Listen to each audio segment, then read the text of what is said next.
سلام مدعنا هبلنا فتواتنا كبراتن بيتسب تقراي برودكاست سيرفيس نعلة ربع شوعات مسكرم كل تشون عسر تشومون تنام تمرت استدالو حدشتن هقدستن معوالتات حيزنا لكم قريبنا لنا حبراو تانحيتكم ساناكم بمعدام ناب زرزراتهم كان استقاقركم أزازي سراويت تقراي تسفى لنا كبل تزاربهم سغايت مزاولت معراو تقراي ناب نبولتكا وربحان معال زقبار شغط تتو كبل تحاتيتو اللوم بورك ايتنا برايا قدك هو هاتي تنكرنجي كهوهات يلالا أقوام يلنيم نوروني ماك بلسقنا تقرأي بتلم تديبا بتلم عديبا بتلم إيمن ليلاو 10 مليون يتقرأ تولا يبزي أساسا النسمان ماله ስለዚህ 10 ሚሊዮናችን ካለቅ በኋላ ነው እናንተ እንደምታስቡት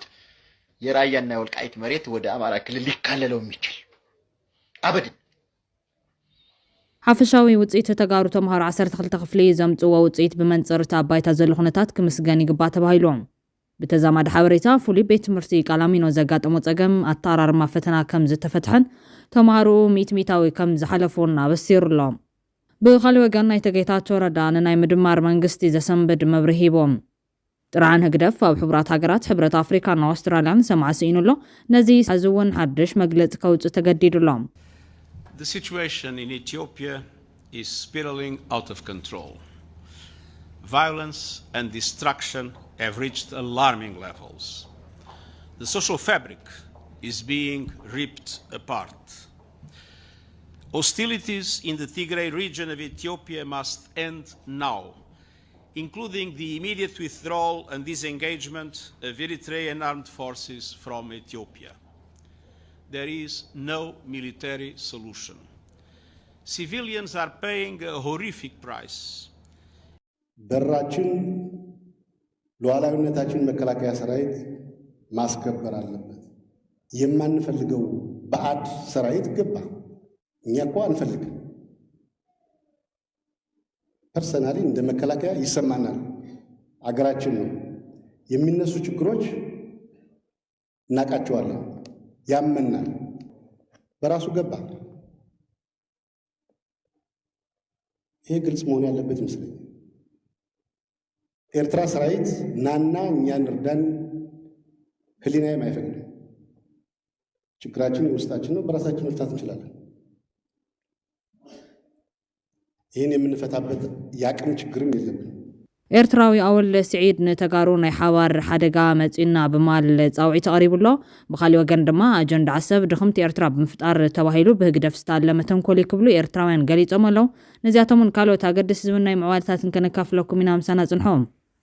ብቐዳምነት ሰቃይተ መዛውልቲ ምዕራብ ትግራይ ናብ ፖለቲካዊ ረብሓ ንምውዓል ዝግበር ሸቐጥ ጠጠው ክብል ተሓቲቶም መንግስታዊ ምሕደሩን ላዕላውነቱን ዝምልከትውን ይትረፍ ሕዚ ብመሰረት ስምዕ ፕሪቶሪያም ኣብ ሕገ መንግስታዊ ቦቱን ከሎ ኣሎ ዝበሃል ሕቶታት ክምለሱ ዓለም ለኻዊ ስምዕ ተፈሪሞም ኣብ ትግራይ ኣብ ትሕቲ ሙሉእ ወራር ብልጽግና ሻዕብያን ዕጡቃት ኣምሓራን ከላውን ተጋሩ ፖለቲካዊ ኣፈላላያቶም ብዘይገድስ ኣብ ጉዳይ ላዕላውነቶም ከም ዘይደራደሩ ይገልጹ ከም ዝነበሩ ዝፍለጥ እዮም ኣብ ዋን ጆኖሳይዳዊ ኩናት ትግራይ ፈንቅል ዝበሃሉ ንምሕዳር ኣብይ ኣሕመድ ዝድግፍ ጉጅለ ዝመርሕ ዝነበረ ኣይተ የማነ ንጉስ ሓደ ካብዞም ፖለቲካዊ ኣፈላላያትና ብዘይገድስ ብላዕላውነት ህዝብና ይንደራደርን ዝብሉ ዝነበሩ ሰባት ኮይኑ ነዚ ሞገት ኣብ زلعل الوقت جناك سب حزب وجع منتهم زيت فلتو سبات تقاتل اليوم. بورك أيتنا برايا قدك كهوهات يتنكرنجي كهوهات يلالا أقوام يلنيم نوروني ماك. بلسقنا تقرأي بتلم تديبا بتلم عديبا بتلم إيمن ليلاو 10 مليون يتقرأ تولا يبزي أساسا النسمان ماله. ስለዚህ 10 ሚሊዮናችን ካለቅ በኋላ ነው እናንተ እንደምታስቡት የራያና የወልቃይት መሬት ወደ አማራ ክልል ሊካለለው የሚችል አበድ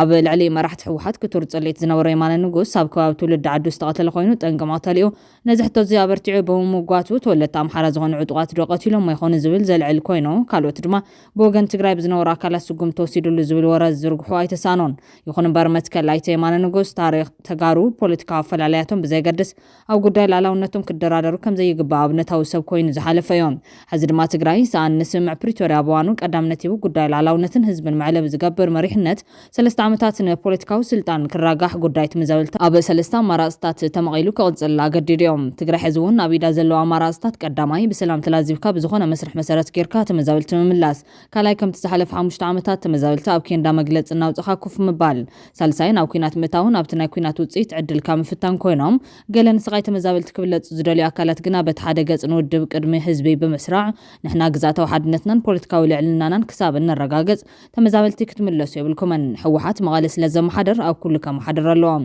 ካብዚ ወጻኢ ከም ትሕዝ ዘለኹም ኣብ ኬንዳ ኣብ መሸማዕኹም እናመትኩም ቀጽሉ እዮም ዝብሉ ዘለዎም በቲ ካልእ ገጽ ድማ ብሕወሓት ዝተመረጸ መንግስቲ ጀነራል ታደሰ ናብ ምዕራብ ትግራይ ካብ ዝኣቱ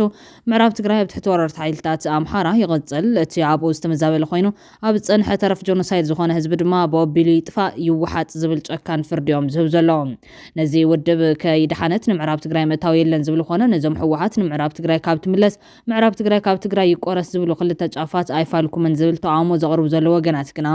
እቲ ግዛታዊ ሓድነት ከም ተጋሩ ንኹላትና የገድሰና እዩ ተመዛበልቲ ግን ልዕሊ ዝግበአና ተጸቢና ኢና ስድራና ብሞት ተወዲኡ ኣብዚ ጠቕሊልና ክንውዳእ ስለ ዘይብልና ቶም ፖለቲካዊ ሕቶታት ቀስ እናበሉ ይመለሱ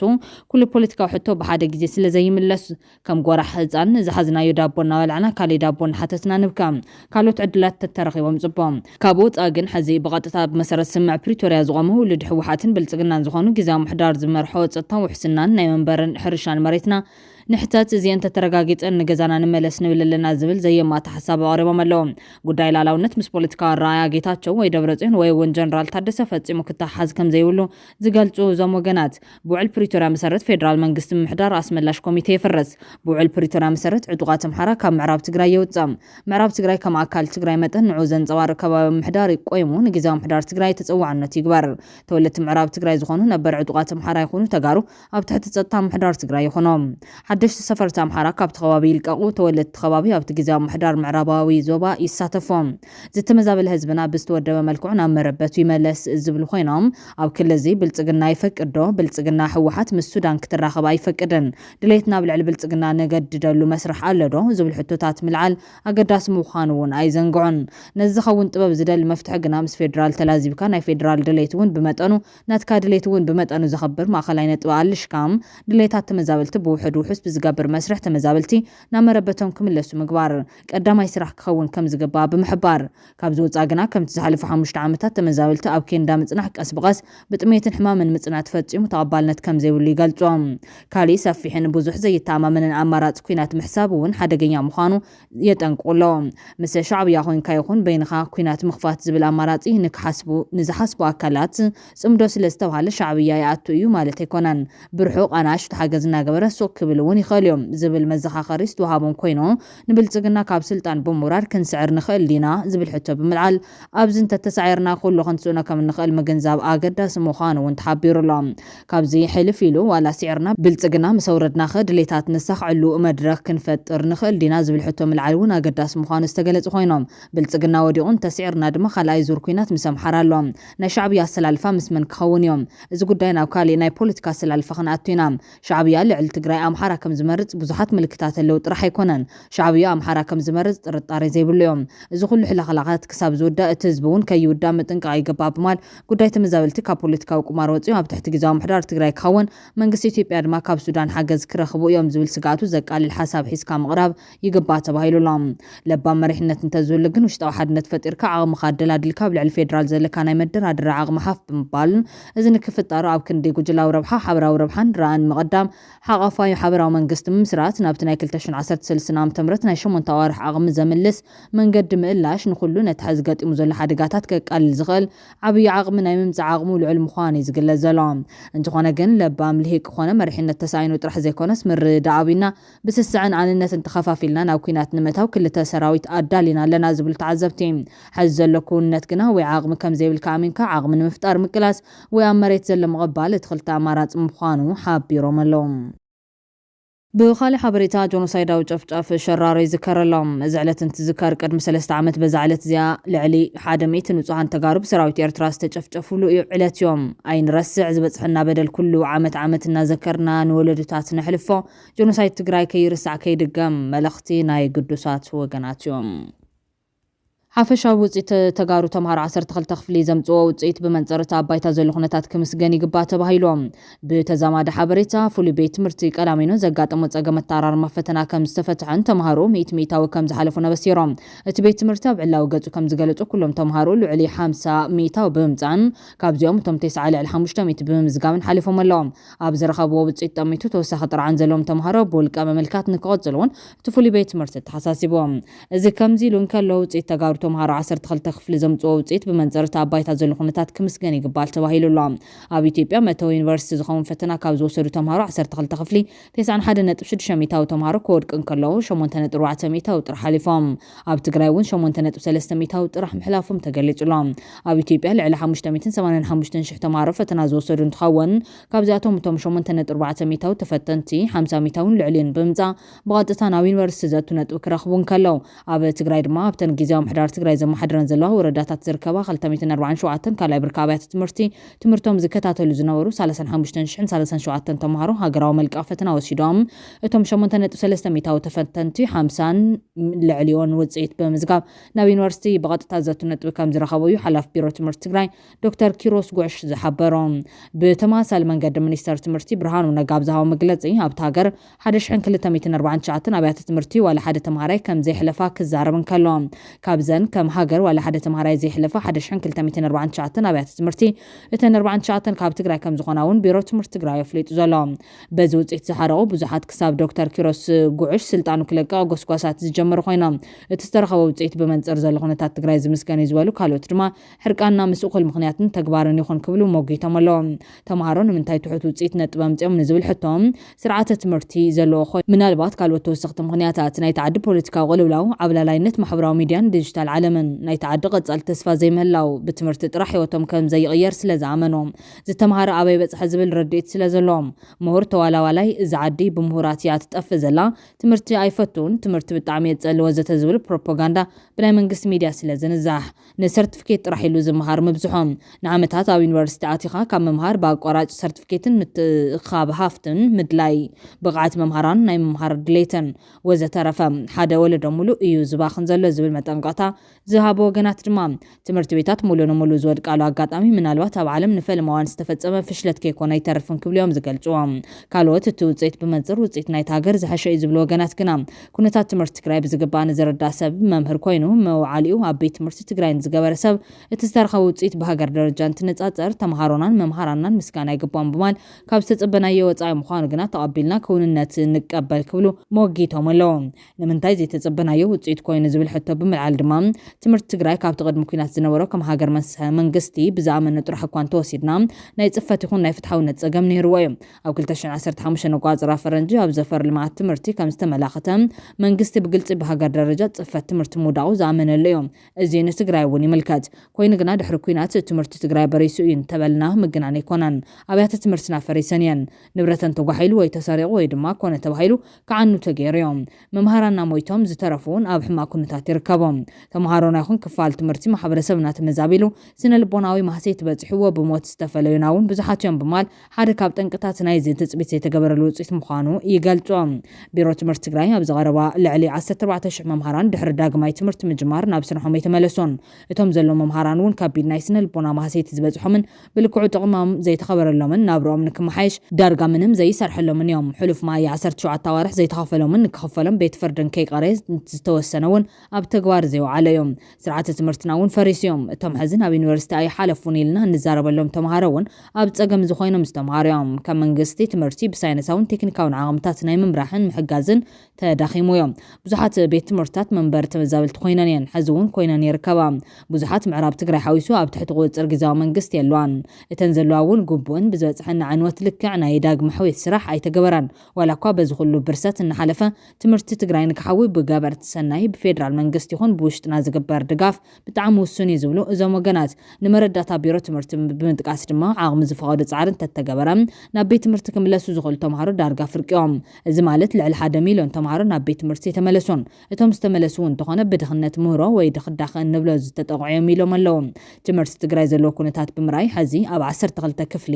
ዝተረኸበ ውጽኢት ብኣግባቡ ምርዳን ኣብ መፍትሒታቱ ምዝርራብን ምርዳን የድሊ ይብል ክብል ዝሞገተ ብፍላይ ሃፍቱ ክንደያ ዝተባሃለ መምህር ለብዘበን استلغاغ وصيت 12 خفل انترينا اتاب تግራይ ዝተመዝገበ ውጽኢት ተስፋ ዘመን በሀገር ደረጃ ምስ ዝተረኸበ ውጽኢት እውን ዘይናስንዮም ንምንታይ ንዝብል ድማ ብመረዳት አደጊፉ ሞጊትላ ብምንጽጻር ትግራይን በሀገር ደረጃ ዝተረኸበ ውጽኢት እንትንሪ በሀገር ደረጃ ቀዳማይ ኣብ ዓለም ለኸወን አብያተ ትምህርቲ ዝተማሃሩ ካብቶም ዝተፈተኑ ቶም 86 ሚታዊ ነጥብ 6 ሓሊፎም እዮም ካላይ ኣብ ውልቀ አብያተ ትምህርቲ ዝተማሃሩ ካብቶም ዝተፈተኑ ቶም 51 ነጥብ 6 ሚታዊ ሓሊፎም ሳልሳይ ኣብ መንግስቲ አብያተ ትምህርቲ ተማሂሮም ካብ ዝተፈተኑ ግን እቶም 5.7 ሚታዊ ጥራሕ ሓሊፎም ዝብሉ ዝርዝራት ብምቕማጥ ናብ ናይ ትግራይ እንትንመጽእ ሕዝብ ዘሎ መረዳታ ልዕሊ ትግራይ ውጽኢት ዘምጻእ ክልላት ኣዲስ አበባ ሓረር ኣምሓራን ድሬዳዋን እየን እዚኣተን ብዘይካ ኣምሓራ ካልኦትን ከተማታት እየን ዘጋጠመን ዕንወት የለን ኣብ ልዕሊ እዚ ንትምህርቲ ዝምድብኦ በጀት እውን ሕሰብዎ ኣብ ኣምሓራ ክልል እውን በቲ ዘሎ ኩነታት ዝበዝሐ ናይ ገጠር ተምሃራ ይተፈተነን መብዛሕትኡ ዝተፈተነ ናይ ከተማ ተምሃራ እዩ ዝተፈተኑ ተምሃሮና ብዝግባእ ብዘይተሓገዘ ዝተሳለጠ ትምህርቲ ዝተምሃሩ እዮም ኣብ ልዕሊ እዚ እዚ ኩሉ ዘይመረጋዕን ጽባሕ ታይኮን ኮንና በለን ኣብ ቤት ትምህርቲ ዝኸይድ ተምሃራይን መምህርን ሒዝና ዝተረኸበ ውጽኢት ዋላ እኳ እንትኾነ ትሑት ይኹን እንተሰሪሕና ክልወጥ ዝኽእል ምዃኑ ዘርኢ እዩ ኢለ ዝኣመን ክብል ሞጊቱሎ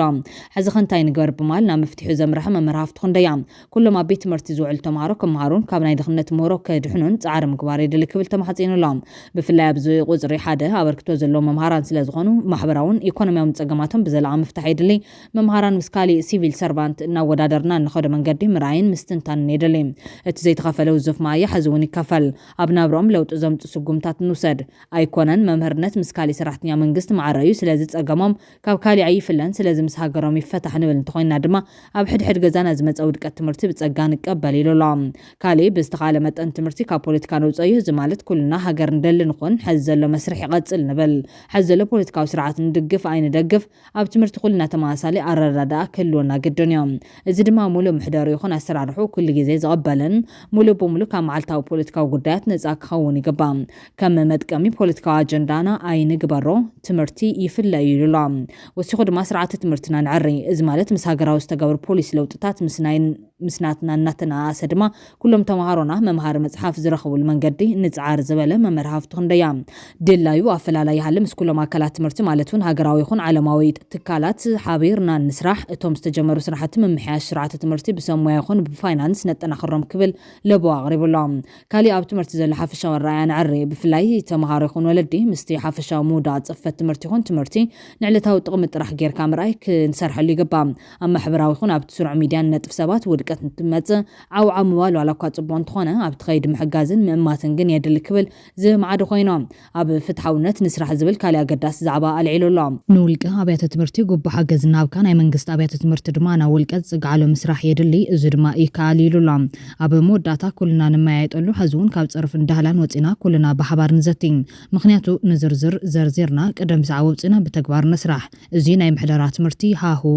እዩ ክብል ተማሕጺኑሎም ኣብ ትምህርቲ ምውዳቕ ኣብ ጽባሕኻ ምውዳቕ እዮም ኣብ ጽባሑ ምስራሕ ዝወደቐ ማሕበረሰብ ድማ ኣይነበረን እንተነበረ እውን ጠፋ እዩ ዘሎ ዝመስሎ ግን ዘይነብር ክንህሉ ኣብ ትምህርቲ ንስራሕ ዝብል መልእኽቲ መምህር ሃፍቱ ክንደያ እዩ ክቡራትን ክቡራትናን ኣብ ዝጉዳይ ዘለኩም ርእቶ ከተቐምጡልና ትኽእሉ ኢኹም ናብ ካሊእ ሓበሬታ ዝዕለት እንትንሰገር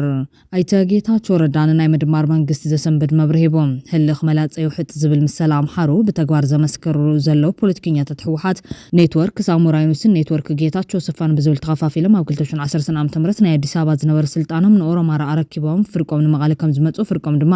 ኣብ ትሕቲ ጽላል ኣብይ ኣሕመድ ከም ጸንሑ ይርስዓን ናቶም ቦታ ዝተክኡ ድማ ካብ ጆኖሳይደር ዳንኤል ክብረት ካሳይ ጨመዳን ብርሃኑ ነጋን ጀሚሩ ዳርጋ ኩሎም ኣብ ማኸርቲ ኣብይ ኣሕመድ ዓሊ ሰበስልጣናትን ወታደራትን ኢሴፓ መኢሶን ዝነበሩ እዮም ብሓጺሩ ብሕማቕ መራሕቲ ሕወሓት ኢህወደግ ዝተወለደ ስርዓት ብልጽግና እኽብ ካብ ብቓልሲ ህዝቢ ትግራይ ዝተሳዕሩ ሓይልታት እዮም እቲ ዝገርም ህዝቢ ትግራይ ንዖም ንምቅላስ 17 ዓመታት ሙሉ ብረታዊ ቃልሲ ኣካይዶም ፖለቲካ ሕወሓት ግና ብዝንጉዕን ጎጎይን ስልሒት ኣብ ሚያዝያ 2010 ዓ.ም ቤተ መንግስቲ ባንክን ታንክን ገዲፍሎም ናብ ትግራይ ተመሊሶም ብብረታዊ ቃልሲ ዝተሳዕሩ ሓይልታት ብድንቁርና ፖለቲካ ሕወሓት ብዘይ ዝኾነ ይኹን መስዋዕትነት ኣፍ ደገ ቤተ መንግስቲ ከይኸፈቱ ማእኸላይ ስልጣን ተቆጻጽሮም ምናልባሽ እውን ከምዚ ናይ ሕወሓት ዓይነት ፖለቲካዊ ጌጋ ኣብ ዓለም ፈላማይ ፖለቲካዊ ጌጋ ከይኾነ ኣይተርፍን እዚ ተቐዳማይ ዝሕዝን ምዕራፍ ናይቲ መሪሕነት እዮም እቲ ካልኣይ ዝሕዝን ምዕራፍ ድማ ኣብ 2010 ዓ.ም ኣብይ ኣሕመድ ቀዳማይ ሚኒስትር ኢትዮጵያ ኮይኑ ብናይ ኢህወደግ ምክር ቤት ምስ ተመዘዘም ሽዑ ኣንጻር ትግራይ ዝመሰሉ መድረታትን ፈኸራን ከስምዕ ጀሚሮም ፖለቲካዊ ጎንፅን ምሰሓብን ጠርዝና ንኸኸይዶም ኣብቲ እዋን ብልቢ ነገራት ንመዘን ጸርፍን ምንሻውን ፖለቲካዊ መፍትሒ ኣይኮነን ህልኽን ዕንደራን ይቕረየና ኢሎም ዝመጎቱን ዝመኸሩን ፖለቲከኛታት ኣዝዮም ውሑዳት እዮም ይጉሰም ዝነበረ ነጋሪት ኩናት ززححل ስለዝነበረ ኩናት ኣብ ልዕሊ ህዝብና ተወሊዖም ዓድና ንብረት ህዝብና ባሪሱ ሽዑ በይና ተነፂልና ምስ ኢትዮጵያ ናብ ኩናት መታው ኣየዋፀናን ኩናት እንድሕር ተወሊዑ ዋላ እውን ናይቲ ኩናት ሰዓርት እንተኮይና እቲ ኩናት ኣብ መሬትናን ኣብ ትግራይን ስለዝካየድ ልምዓትና ክፈርስ ሰላምና ክዝረግዮ ኢሎም ዝተኻረኸሩ ናይ ዓለም ኩሎም ዓይነታት ፀርፊ ተፀሪፎም ኣፎም ክሕዙ ተገይሮም ኩሉ በሎ ወለና በለን ብስምዒት ጥራሕ እናተገንሕን እታ ዝፈራሕናያ ኩናት ኣብ መረበትና ተወሊዓ እቲ ዝኾነ እቲ ኣብ ትግራይ ዘሎን እቲ ሎም ብዓይና ንሪኦ ዘለና ብእዝና ንሰምዖ ዘለናን እዮም ሎሚ ድማ እቶም ትማሊ ኣብ ሓደ ሰሚሮም ኣንጻር ስርዓት ኢትዮጵያን ኤርትራን ዝተቃለሱን ከቢድ መስዋዕት ዝኸፈሉን ተጋሩ ብሰንካ መሪሕነት ትግራይ ዝተፈጠረ ዕንደራን ህልኸንን ድንቁርናን መሃይምነትን ዝወለዶ ፖለቲካ ምሰሓብን ጎንፅን ኣብ ክልተ ተኸፊሎም ፍርቆም ንሸዋ ፍርቆም ነስመራ ፋሕ ጭንግራ ሒሎም ዓርሰ ብዓርሶም ክንዋጋይና ይብሉ ምህላዎም ዘሕዘኖ ፖለቲከኛ ገብረ መስቀል ካሳ ኣካብ ናይ ትማሊ ፖለቲካዊ ረስኒ ምጉሳም ነጋሪት ኩናት በለበሎ ዝኾነ ምምሕያሽ እንታይ ገበሮም ንፖለቲካዊ ዘይምርድዳን ሓሳባዊ ዘይምቅልዳውን ብሓይሊ ብረት ብጎንፅን ኩናትን ክፈትሑ እናተጓያዩን እንትንደዱን ርአም ብሓቂ ሓዚና ስሙዕ ኣሕዋተይ ንስኹም ዓርስኹም ብዓርስኹም ተዋጊኹም እትኸፍልዎ መስዋዕቲ ንትግራይን ህዝባን ውርደት ንፀላትና ድማ ዓወትዩ ግደፎም ናብ ልዝብን ዝርርብን ተመለሱ ክብል ይምዒዱ ዘሎ ኣብዚ ማእኸል እዚዩ ኣይተ ጌታቸው ረዳ ንብዙሓት ዝሰንበደ ዘረባ ኣስሚዑ ዘሎ ኣይተ ጌታቸው ረዳ ነቲ ቀዳማይ ሚኒስትር ኣብይ ኣሕመድ ኣዳልይዎ ዝተባሃለ የመደመር መንግስት ማለት ናይ መደመር መንግስት ዝብል መፅሓፍ ኣመልኪቱ ዝሃቦ ቃልዩ ዘደንፅ ኮይኑ ዘሎ እዚ መፅሓፍ ቀዳማይ ሚኒስትር ኣብይ ኣሕመድ ስልጣን ካብ ዝርከብ 2018 ካብ ዝፅሓፍን መደመር ምድማር ከመደመር መንገድ መደመር ከምኡ ድማ ትውልዲ መደመር ቀፂላ ዝተፅሓፈት ራብዒት መፅሓፍ ምዃና ተገሊጹ ዘሎ እቲ ሓዳስ መፅሓፍ ኣብ ፍጥነትን ፈጠራን ዘተኮረት ኮይና ኣብ 3 ክፍልታት 13 ምዕራፋት መቃቂላ ዝተሓተመት 418 ገጻት ዝሓዘለት መፅሓፍ ዝተባሃለ ኮይኖም ኣብዚ ምርቃ ኣመልኪቱ መደረ ዘስምዐ ጌታቸው ረዳ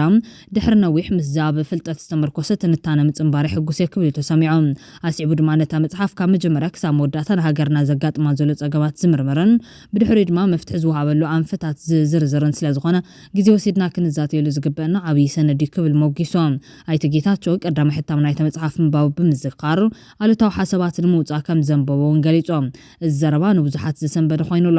ጌታቸው ኣብይ ንዝፀሓፎ መፅሓፍ ዝምልከት መደረ ክገብር ወረቐት ምንባብ ጀሚሩ ብማል እታ መድረኽ ወረቐት ሒዙ እናንበበ ተራእዩ ዘይፈልጥ ሓያል ተዘረባይ ናብዚ ብምብቅዑ ዘሕዝኖም ኣድናቆቶም ጌታቸው ትሕቲ ዓቕሙ ትሕቲ እምነቱን ከምዚ ክነብርን ክሕሽካርን መን ተፀቢዎም ምሕሽካር ንጌታቸው የጥዕመሉን ጥራሕ ዘይኮነስ ኣይመልኮንዎን ብማል እታ መንጎ መሪሕነት ሕወሓት ዝቐፀለ ናይ ህልኽ ፖለቲካ ንህዝቢ ኮነ ንባዕሎም ማዕረኽ እንደ ሓደገኛ ምዃኑ ኣመልኪቶም ናብ ስርዓት ኣብይ ንዘይምድማር ኣይተ ጌታቸው ካብ ኩናት ትግራይ ጀሚሩ ብዙሕ መስዋዕት ከፊሉ እዮም እዚ ሓያል መርገፂ ጌታቸው ብሰብ ኣልቦ ነፈርትን ከይተረፈ ኣብ ሓደጋ ዝወደቐሉ ነይሮም ንጌታቸው ዝጠቆመ 10 ሚልዮን ብር ክንሽልም ኢና ክሳብ ምባል እውን ተበፂሑ ነይሩ እዩ ብማል ሕሉፍ ታሪኹ ዘዘኻኽሩ ወገናት ከይድመር ክበሃል በቲ ኩሉ መስዋዕት ዝተረፈ ጌታቸው ሕዚ ብነፃ ንምድማር ክድግፍ በቂዖም ከምዚ ብቐሊሉ ክድመር እንትኻለ ንምንታይ እቲ ካብ ቆላ ተንቤን ክሳብ ደብረ ብርሃን ዝተኻየደ ኩናት ኣድልዩ ዝብል ሕቶ ብምቕራብ ናይ መንግስቲ ብልፅግና ምስክር ንምዃን ከም ስዩም ተሸመ ከመራያ ተስፋ ማርያም ኣብ ኣዲስ ኣበባ ኣብ ስቱድዮ ኮፍ ኢልካ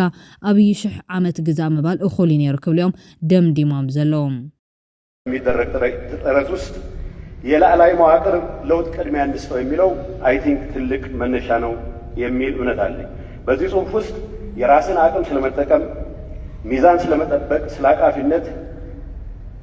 መደፍጠትን ስለማስወገድ፣ ጥቅል ፍረጃና ጽንፈኝነትን ስለማስወገድ የተነሱት ነጥቦች የሚጣል ነገር የላቸውም። በገበያና በመንግስት ሚና መሃል ያለውን ሚዛን ከመጠበቅ አንጻር የተነሱ ሀሳቦችም የዛን ያክል የሚያስኬዱ ናቸው። የምንከተለው አስተሳሰብ አዳፕቲቭም ለጊዜው ከእንግሊዝኛ አልወጣሁ መጨረሻ የምሰጠው አስተያየት አለ ፍሌክሲብልም እንዲሆን ከማድረግ አንጻር እየተጠቆመው እዚ ናይ ህልቂት ፖለቲካ ግና ኣብ ጌታቸው ረዳ ጥራሕ ኣይኮነን ጀነራል ወድን በይቴ እውን ኣብ ህዝቢ ኢትዮጵያ ተስፋ ኣለና ክብል ይሓቢሩ ዘለዎም ጀነራል ወድን በይቴ ነታ ኣብ ሕገ መንግስቲ ኢትዮጵያ ዝሰፈረ ናይ ምንጻል መሰል ከም ምክንያት ተጠቂሙ ተደሊኹም ተነጸሉ ንዝበለ ፊልድ ማርሻል ብርሃኑ ጁላ ተነጸሉ ብማል ክሓፍረሉ ከም ዝግባእ ተዛሪቡ ዘሎ እቲ ጀነራል ኣብ ወይን ዝበሎ ኢትዮጵያ ዝነደቅዎን ዝሃነጽክዎን ገዛይ ኢትዮጵያ ዓደይን ኣይወፅን እየ ተገንጺለ ሃገረ ትግራይ ኣይምስርትን እየ ዝበለ ኮይኑ ነቲ መንእሰይ ወለዶ ሃገረ ትግራይ ሉ ዝኸፈሉ መስዋዕቲ ቦታ ከም ዘይህቡ ኣረጋጊጹ ዘሎ ፊልድ ማርሻል ብርሃኑ ጁላ ተነጸሉ በማሉ ካፍረሉ ይግባ ዝበለ ጀነራል ወድንበይታይ ህዝቢ ትግራይ ሕዝቡን ካብ ኢትዮጵያ ክትንጸል የግዳስ ኣብ ትሕቲ ኢትዮጵያ ኮይኑ ነጠንቂ ጽንተት ዝኾነን ህዝቢ ትግራይ ናብ ጫፍ ደፊኡ ግዛቱን ህዝቡና ኣምሓራ ኤርትራን ዓፋርን ከፋፊሉ ግዳይ ጆኖሳይድ ዝገበሩ ሕገ መንግስቲ ንክኽበር ክብል መስዋዕቲ ከም ዝኸፍል ከረጋግጽ እንከሎም ኣይኮነን ናይ ጀነራል ብርሃኑን ኣብይን ሓጺን ናይ ኦቶማን ቱርክን ጣልያን ቴክኖሎጂን ከዳኽሞም በይ ኣይሰብረናን ጀነራል ብርሃኑ ተደልዮም ሃገር መስርቱ ዝበሎም ንትግራዋይ ካሊኣይ መዓልቲ ክደግሞ የብሉን ክብል እዩ ተዛሪቡ ዘሎም ሓደ ነገር ረሲዖም እዮም ናይ ጣልያን ቴክኖሎጂ ናይ ጸወር ቴክኖሎጂ ንበዓል ጓንዴን ሰውሴን ኣይሰውረን ንህዝቢ ትግራይ ናይ ንቱርክ ኦቶማን ናይ ንግብፂ ናይ ንጣልያን ናይ ንድርውሽ ፍትሓዊ ሕቶ ነው ንዘለዓለ ህዝቢ ጋዕ ገልጠም ከዳኽሞ እምበር ኣይሰውረን ከፈለጋችሁ ሂዱ ተገንጠሉ ዝብል ናትና ኣብኡ ዘለና ናይ ንፊልድ ማርሻል ዕርኽቶምን ኣቦታቶም ኣባሓጎታቶም ቅድሚ ኣባሓጎታቶም ዝፈጠርዋ ኢትዮጵያ እኮ እያ ኢትዮጵያ እዛ ኢትዮጵያ ዝምፍጣር እኮ ናይ ተጋሩ በፅሒት ብጣዕሚ ዝለዓለ በፅሒት ዘለዎም ሰዋና ናይ ዝሃገር እኮ እዮም እእትውና ኢሎም ዝኣተው እኮ ኣይኮነን ለሚኖም ዝኣተው ማሕበረተኛታት እኮ ኣይኮነን ነዚ ዓዲ እዚኣ ሕዘን ንፈልጣ ኢትዮጵያ ኣብ ምፍጣር ልዑል ብፅሒቶም ካብ ተፃወቱ ህዝብታት ሓደ እኮ እዩ ህዝቢ እዚ ሰብ ገዛ እኮ እዮም ሰብ ዋና እኮ እዮም ካብ ዝነደቕክዎ ዝሃነፅክዎ ገዛ ውፃእ ክበሃል እቲ ሓደ በዓል ገዛ ኮይኑ እቲ ሓደ ጓና ውፃእ ዝበሃል ክኸውን ንፊልድ ማርሻል ሰብ ገዛ ኮይኑ ትግራዋይ ፀጋዕተኛ ኮይኑ ከፈለክ ክተገንፀል ክብሉ ክሕፍሮም ኣለዎ ዝብሉ ክሓፍሩ እዮም ዘለዉ እንታይ እየ ዝበልኩ ናይ ኣፍ ወለም እንታይ ይኽእሉ ኣለዎም ምስ ካሊእ ጀነራል ወድንበይተይ ዝበሎ ህዝቢ ኢትዮጵያ ደጊሙ ኣንጻር ትግራይ ከም ዘይስለፍ ካብዚ ህዝቢ ዝወፅ ወታደር እውን ህዝቢ ትግራይ ከም ዘይጭፍጭፍ ተስፋ ከም ዘለዎ ተዛሪቦም እቲ ጀነራል ህዝቢ ትግራይ ብልዕሊ ኢትዮጵያውያን ከም ብለይቲ ወታደራት ኢትዮጵያ ኣብ ሰሜን እዝ ሓረዳ ናይ ወትሩ ፀረ ኢትዮጵያ ከም ዝኾነ ካብዚ ብምውጋስ ድማ ተጋሩ ተኣመንቲ ኮይኖም ኣብ ዓበይቲ ፀፍሕታት ምክልኻል ታገር ኣብ ትካል ስልያን ድሕነትን ታገር ኣብ ውሳነ ፀጥታውን ቁጠባውን ጉዳያት ታገር ዳግም ከም ዘይኣቱ ተገይሩ ከም ብልሂቃን ኢትዮጵያ ዝተወቀረ ምዃኑ ዝዘንግዕ ይመስል ብዘይካዚ ሕወሓት ዘተኣታተወ ስርዓት ፌደራሊዝም ኢትዮጵያ ናብ ትሕዝ ዘላቶ ዓዘቕቲ ዘውድኣ ምዃኖም ሕወሓት ንኤርትራ ብምንጻል ወደብ ኣልቦ ዝገበረ ምዃኖም ህዝቢ ትግራይን ሕወሓትን ሓደ ምዃኖም ትግራይ ሽሕ ግዜ ኣብ ውሽጢ ኢትዮጵያ ተኣማኒት ክትከውን ድሉይ ዓይነት መስዋዕቲ ከፊላ እውን ኣብ ልዕሊ ኢትዮጵያውያን ከም ኣካል ኢትዮጵያ ኮይና ክትሕሰብ ዘኽእል ንኋላት ኩሉ በትሕዝ ዘሎ ስርዓት ይኹን ቅድሚ ወደግቢ ዝነበሩ ስርዓታት ከም ዝተዓፅወን ህዝቢ ትግራይ ካብ ዘመን ምኒልክ ክሳብ ሎሚ ብገዛእቲ ኢትዮጵያ ዝጨፍጨፈሉ ዘሎ ምክንያት ዝስሓቶ እዩ ዝመስል ሕዚ 89% ናይ ኦሮሞ ህዝቢ ንትግራይ ከጥፍእ ክለዓል ድዩ ናይ ኣምሓራ ህዝቢ ንትግራይ ከጥፍእ ከምቲ ናይ ተማሊ ክለዓል ድዩ ናይ ዓፋር ህዝቢ ከምቲ ናይ ተማሊ ክለዓል ድዩ ትማሊ እውን ይተልዓለ እንተ ህዝቢ እኳ እቲ መንግስቲ እዩ እምበር ዓፋር ናይ ኤርትራ መንግስቲ ምስ ሙሉእ ዓቕሙ ናብ ትግራይ ክዘመት ድዩ ናይ ኢትዮጵያ ህዝብታት ብምሉኦም ሕዚ ከም ናይ ትማሊ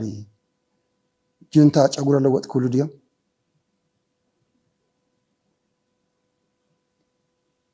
ካብ ሰማይ ዝወረድ ካልና መልኣኺ ክብል ድዩ ሕዚ ናይ ኢትዮጵያ ህዝቢ ዘንት ሕዚ ዘለዎ ሰራዊቶም ነዚ ግኡዝ ሓፂን መፂን ተሸኪሙ ዘሎ ካብዚ ኣተሓሳስቡ ዝቕይር ዘሎ ማሕበረሰብ ዝወፀ እዩ ካብዚ ኣተሓሳስቡ ዝቕይር ዘሎ ማሕበረሰብ ዝወፀ ወታደር ኢትዮጵያ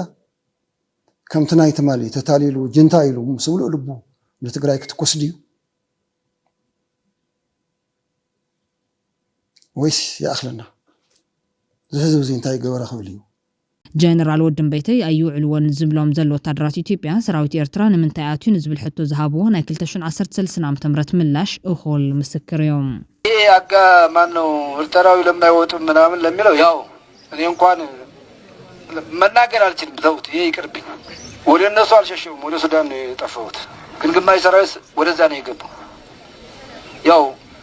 ካነሱ ሱዳን ይሻላል ነው ግን ያው ስንጠብቃቸው ስለነበር ስለገቡ ራሳቸው ለምታውቁት የዚህ መልስ አልሰጥም ውጣ አትውጣ አያገባኝ የሚያገባው መንግስት ይመልሰው በቀደም ከነበራችሁ ማርያም ጸበል እዚህ ላይ ሆናችሁ 6 ነው 7 ወጣቶች እኔ አላስለቀቋችሁ እዚህ ኩስሚ ነው ኪዳን ምረት ነው ምናምን ሄዳችሁ ይዘዋችሁ ሲያንገላቷችሁ አግኝቻለሁ ስለነሱ ሌላ ጉዳይ ነው ትናንትና እዚህ ላይ የወደቀች የ9 ልጆች እናት ናት ተብሏል አይደል በጣም ነው ያዘንኩት እንደግሌ በቃ ትግርኛ ተናጋሪ ከሆነ ጁንታ የሚል ቅጽል እየሰጠን ነው የኛ የተዛባ አካሄድ ነው እዚህ ሰፈር የነበሩ ህፃናት የ5 ዓመት 6 ዓመት ልጅ ነው መሰለኝ ጁንታ ቀበርን ብለው ካንገት በታች ባሻዋ ቀብረውት ነው የመጡት ይሄ የኛ የሰራነው ትልቁ ስህተት ነው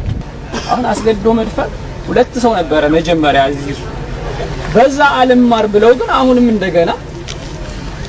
ተፈጠረ ለክፍለ ጦራችን ማለት ነው በጣም በርካታው ንብረት ሲወድም አብሮ ሰው ጭምር ነው እየወደመ ያለው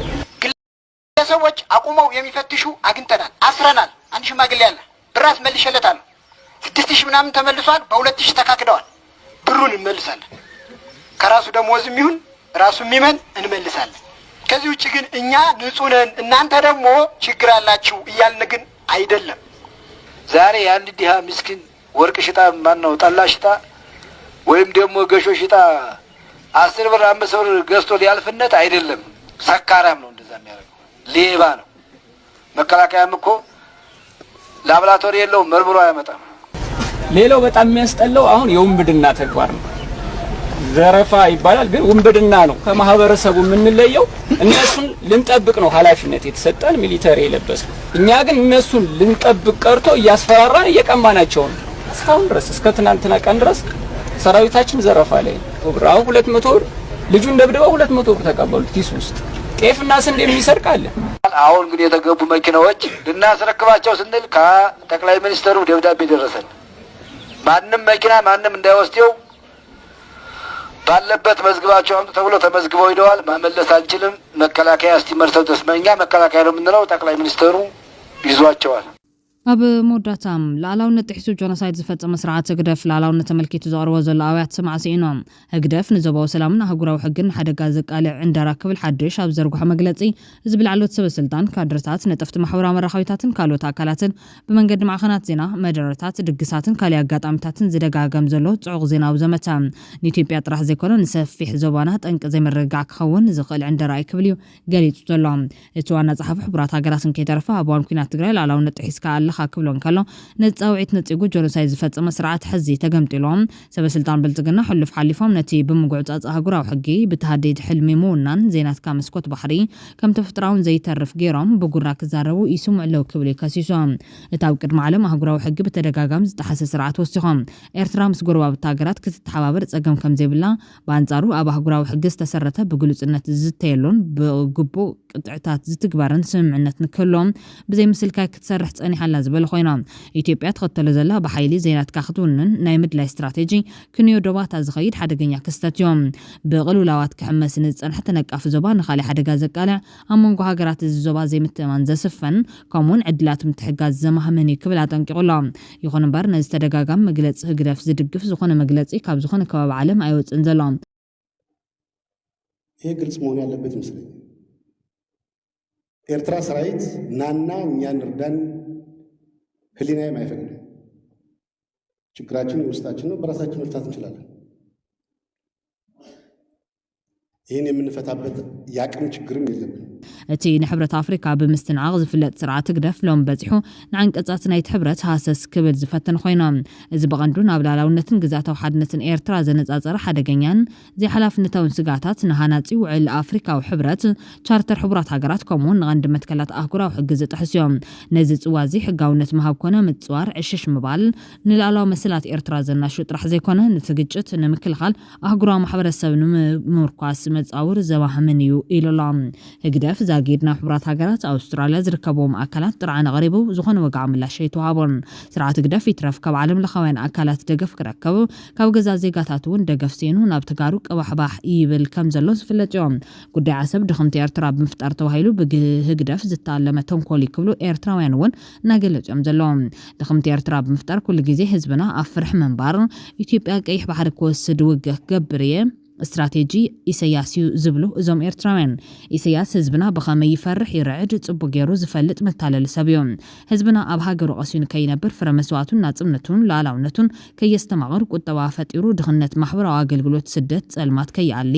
ስልጣን ሀገር ተቋጽሩ ንዝሐለፍ 34 ዓመታት ዝኾነ ክገብር አይካለን ዝኾነ ምዕባልን ቁጥባን ክፈጠር አይደለን ኢሳያስ ኩሉ እዚ ኮይና የዘልና ክንከውን በመደብ መጽናዕቱ ዝፍጽሞን ዝኸደን ዘሎ ምክንያቱ ዓባይ ኢትዮጵያ ተቀጽልን አባ ስልጣን ንጉሳው ስድራቤት ፈጢርካ ተቀጽልንዩ ኢሎማሎም ነዝዕላማ ኢሳያስ ታሪኽናን ሰውራናን ሰራዊትናን ህዝብናን ከቀበልዎ ስለዘይኾሎን ስለዘይሐስብዎን ኣብ ነዊሕ ዝትግበር መደብ ሓንፂቱ ዝኸደ ዘሎም ቀዳምነት ድማ ውዳብን ዕላማን ሓሳብን ነጻነትን ዘምፀ ሻዕብያ ፋሕፋሕ ከብሎን ዛንቱ ክብትናን ብምግባር መተካቱ ሓሳብ ዝትግብር ብደቂ ሴፓን አምሓሩን ህግደፍ ይመስሪቶም አንድነታ ውዳበ ህግደፍ ድማ ሃገራዊ ህንጸት ኔሽን ቢልዲንግ ክገብር የብማል ዘይቋርጽ ሃገራዊ አገልግሎት ነትግርኛ ባሪያ ዝገብር ሓሳብ ብምምጻ ነዚ አፍራይ ኃይል መንሰይ ትግርኛ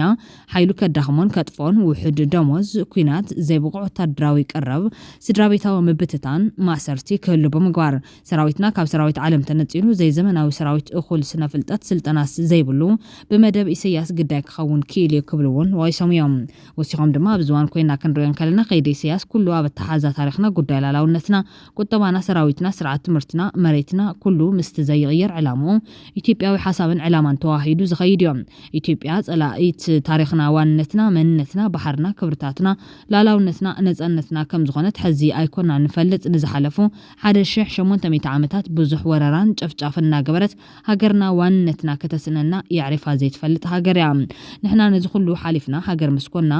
ንውንና ላላውነት ምስ ላላዊት ትግራይ ምስ ፈጠርናን መሰረጋገጽናን ግን ቀዳምነት ሃገርና በቁጠባ በምህናጽን ብምዕባልን ካብ ዝሓለፈ ጨካን ታሪኽ ኢትዮጵያ በመምሃር ተመሊሳ ከይትመጸና ምሕያል ምፍታም ምዕባል ነይሩ እትፍትሕን ፈውስን ክብሉን አዘኻኺሮም እዚ ኢትዮጵያ ሕዝብ ብለና ዘላ መቃብር ኮይና ኢትዮጵያ ኣብ 1991 በቲና ያይና ኢትዮጵያ ካብ አሃዳዊት ናብ ብኽላዊት ማሕደር ዝኸምድ ኢትዮጵያ ቀይርና ያይና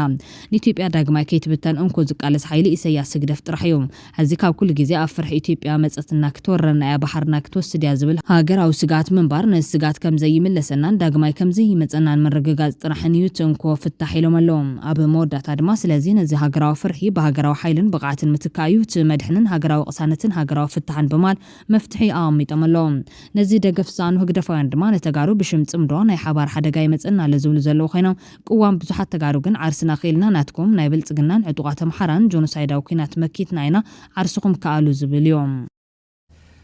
The situation in Ethiopia is spiraling out of control. Violence and destruction have reached alarming levels. The social fabric is being ripped apart. Hostilities in the Tigray region of Ethiopia must end now, including the immediate withdrawal and disengagement of Eritrean armed forces from Ethiopia. There is no military solution. Civilians are paying a horrific price. Indiscriminate attacks, including in residential areas, are killing more innocent people every day, damaging critical infrastructure and limiting access to vital services. Hundreds of thousands of people have been forced to flee their homes since hostilities resumed in August, many of them for the second time. And we are also hearing disturbing accounts of sexual violence and other acts of brutality against women, children, and men. All parties must adhere to their obligations under international humanitarian law. ቆጸራታቱ ገይሩ ይድፋላለ ዘሎ ቋጸር ጀሚሪ በፈይትካ ዕለት ክንዝን ረኸብ ክብል ጀሚሪ ስለዚ እንታይ ምዃኑ ክገብር ዘሎ ፈሊጥሎት ህዝቢ ተረዲኡ ወሎ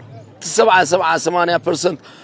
ተረዲኡ ወሎ ብዛዓጽም ዶ እንታይ ማለት ምዃኑ እቲ ደይ ተረዳውን ተረዲኡ ወሎ ክርዶ ጥራይ ዘይደለየ ዘሎ ከም ተረዶ ፍለጥ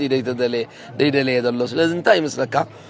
ናብ መንግስት ሰጊሩ ይች መንግስታት ፈልጥዎም ተረዲዎም አሎ ኣይርድኦምን ኣይፈልጥዎን እዮም ነይሮሙና ኣይኮነን ግን ህዝቢ ካብ ጀመሮ ሕጂ መንግስቲ ይቕበሎ ጥራይ ስለ ዝኾነ መንግስታት ሰርሕሉ ኣለዉ ዝረዓበ